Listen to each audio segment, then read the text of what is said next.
नमस्कार, मैं आपके साथ अंजना और आप देख रहे हैं ग्लोबल इंडिया टाइम्स न्यूज। आइए सही चीज को सही लोगों तक साझा करें। नई दिल्ली रेलवे स्टेशन पर हुए भयंकर हादसे ने देश भर में लोगों के दिलों में गहरा आक्रोश और निराशा की लहर दौड़ा दी है। नई दिल्ली रेलवे स्टेशन की इस दुर्घटना में कई निर्दोष यात्रियों की जान चली गई और अनगिनत परिवारों में अपार दुख का संचार हुआ। जब ये लोग रेलवे की सुरक्षा और व्यवस्था पर भरोसा जताकर यात्रा पर निकले थे, तब उनके साथ की गई लापरवाही ने न केवल उनके जीवन का अंत किया, बल्कि प्रशासनिक उदासीनता की कड़ी भी सामने लाई। यह दर्दनाक घटना हमारे देश की रेल व्यवस्था में व्याप्त गंभीर कमियों को उजागर करती है, जो चिंताजनक है। इस दर्द भरी घटना के बाद विभिन्न संगठनों ने सरकार के खिलाफ कड़ा मोर्चा खोल दिया है। वे सवाल उठा रहे हैं कि आखिर इस व्यवस्था में इतनी लापरवाही कैसे बरती जा सकती है। वहीं प्रशासन और सरकार पर आरोप लग रहे हैं कि दुर्घटना के बाद घायल यात्रियों को बिना उचित जांच परख के रातों रात उनके घर भेज देना अत्यंत अस्वीकार है। ये कदम न केवल मानवीय संवेदनाओं की अनदेखी करता है, बल्कि न्याय और सुरक्षा के सिद्धांतों पर भी प्रश्न चिन्ह लगाता है। ऐसे निर्णय से ये प्रतीत होता है कि किसी भी कीमत पर राज्य के हितों को प्राथमिकता दी जा रही है। ये स्थिति और भी चिंताजनक है। घायल हुए यात्रियों की हालत ने और भी सवाल खड़े कर दिए हैं। उन्हें तुरंत अस्पताल में भर्ती कराया जाना चाहिए था, परंतु उन्हें पर्याप्त चिकित्सा सुविधा के अभाव में जल्दबाजी में रिहा कर दिया गया है। इस प्रकार की हल्की फुल्की चिकित्सा प्रक्रिया में जान कीमती लोगों का सौदा बन जाता है। पीड़ितों के परिवारों ने क्रोध और गहरी पीड़ा है, क्योंकि वे उचित उपचार की आशा रखते थे। रेलवे प्रबंधन की ये चूक न केवल उनकी जान को खतरे में डालती है, बल्कि ये बताती है कि सुरक्षा के प्रति कितनी अनदेखी की जाती है। ये अनुचित और अस्वीकृत है। जनता अब स्पष्ट रूप से मांग कर रही है कि जिम्मेदार अधिकारियों को सख्त से सख्त दंड दिया जाए। एक स्वतंत्र जांच आयोग का गठन करके दुर्घटना के सभी पहलुओं की निष्पक्ष जांच होनी चाहिए। इस आयोग को दोषियों की पहचान कर उन्हें कानून के अनुसार दंडित करना होगा। मृतकों के परिवारों को न्याय मिलना अनिवार्य है और उन्हें होने वाले नुकसान का उचित मुआवजा दिया जाना चाहिए।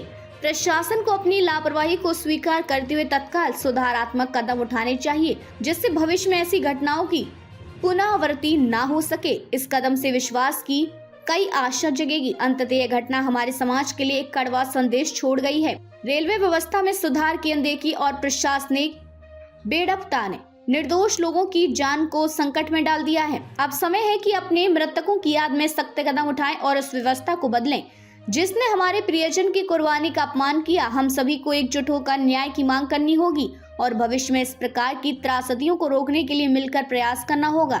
न्याय की इस लड़ाई में हमारी आवाज ही बदलाव की किरण बनेगी। ये हमारा कर्तव्य है। सीधा सीधा सवाल निशान रेलवे पर उठ रहा है। सर, इस हादसे का जिम्मेदार कौन? नहीं, जब दुर्घटना रेलवे स्टेशन पे हुई है तो जाहिर सी बात है कि उसकी जिम्मेदारी भी उनको लेनी पड़ेगी।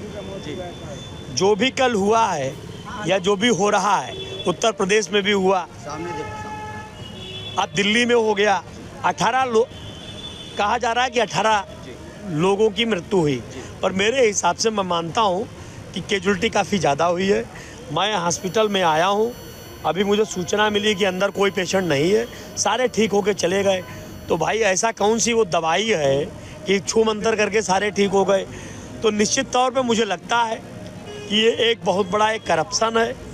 सच बोलना अगर बगावत है तो समझो कि मैं बागी हूँ। मेरी संस्था भारतीय जनता पार्टी को समर्थन देती है। क्या इस मामले की जांच होनी चाहिए या फिर बिल्कुल स्टेशन की सीसीटीवी फुटेज इस मामले पर एक कमेटी गठित होनी चाहिए, उस पर जांच होनी चाहिए और मृतकों का आंकड़ा पारदर्शिता के साथ स्पष्ट करना चाहिए कि कितने मरे। ये जो आंकड़े छुपाए जा रहे हैं, किसी की भी सरकार हो, ये नैतिक जिम्मेदारियां हैं। मौतों के साथ सौदागरी मत करिए। और अगर महाकुंभ का मेला है, हम भी महाकुंभ नहा के आए हैं, लेकिन महाकुंभ एक व्यवस्था बनाइए। लोग जा रहे हैं, ठीक है भाई, श्रद्धा का पर्व है, लोग कुंभ आस्था का विषय है, लोग नहा रहे हैं। वो मैनेजमेंट में जिसकी लापरवाही है, जो दोषी हैं, उन्हें कड़ी से कड़ी सजा मिले और सरकार अपने आंकड़े तय करे और भविष्य में ऐसी घटनाएं ना हो। लगातार जो रेल हादसे हो रहे हैं, ट्रेनें पलट रही हैं, कई लोगों की मौतें आ रही हैं, लगातार आप घटनाएं सुन रहे होंगे, इसका कारण क्या है? आप क्या मानते हैं कि रेल मंत्रालय की तरफ से कुछ कमियां हैं या ट्रेनों का कोई इशू है? क्या मानते हैं आप? मुझे लगता है कि हमारे रेल मंत्री जी को इस विषय पर एक कमेटी गठित करनी चाहिए और अपनी जो टीम है, अपना जो नेटवर्क है, उसको आगे बढ़ाना चाहिए ताकि भविष्य में ऐसी घटनाएं न घटित हों। अब तो जो होना था वो हो गया, लेकिन इसका रेल मंत्रालय आंकड़ा अवश्य जारी करे कि मौतें कितनी हुई हैं। क्या अभी भी यहाँ पर स्टेशन पे जितनी भी सारी व्यवस्था है उसे चाक चौबंद करने की ज़रूरत है क्या उसे? नहीं, हमारे देश के यशस्वी प्रधानमंत्री जी ने कहा है स्मार्ट स्टेशन बनाएंगे, विकसित स्टेशन बनाएंगे, एक मॉडल स्टेशन बनाएंगे। अब वैसे अगर बन जाएंगे तो शायद घटनाएं रुके। आप क्या मांग कर रहे हैं जो हादसे हुए हैं? मैं मांग कर रहा हूँ कि जो आंकड़ा है वो स्पष्ट क्लियर हो। जो घायल लोग हैं, घायलों को भी घोषणा की जाए, और जो मृतक हुए हैं, किसी ने अपने पिता को खोया है, किसी ने अपने बेटे को खोया है, किसी ने अपने भाई को खोया है, ऐसे मृतक परिवारों को 1-1 करोड़ रुपए सरकार मुआवजा दे और भविष्य में ऐसी घटनाएं ना हो। और ये जो घटना हुई, जिम्मेदार लोगों पर कड़ी से कड़ी कार्रवाई की जाए और इस विषय पर एक कमेटी गठित की जाए।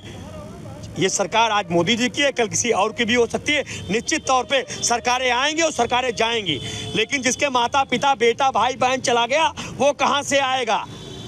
ये मामला कुर्सी का नहीं है, मामला है जनभावना का, मामला है जनमानस का। इसलिए जिम्मेदार व्यक्तियों को ऐसी घटनाओं को रोकने के लिए अपने आप को नियंत्रित करना पड़ेगा। ठीक है। हमारे साथ महाराणा प्रताप सेना के पदाधिकारी थे, उन्होंने अपना पक्ष रखा। कह रहे हैं आंकड़े छुपाए जा रहे हैं, लेकिन सच क्या है ये जांच का विषय है। कमेटी गठित होनी चाहिए, ये जांच का विषय है। कैमरामैन रिजवान खान के साथ मैं Sachin Verma, global India time news. अब तक के लिए बस इतना ही, फिर मिलते हैं एक ऐसी ही बड़ी खबर के साथ। तब तक के लिए नमस्कार और देखते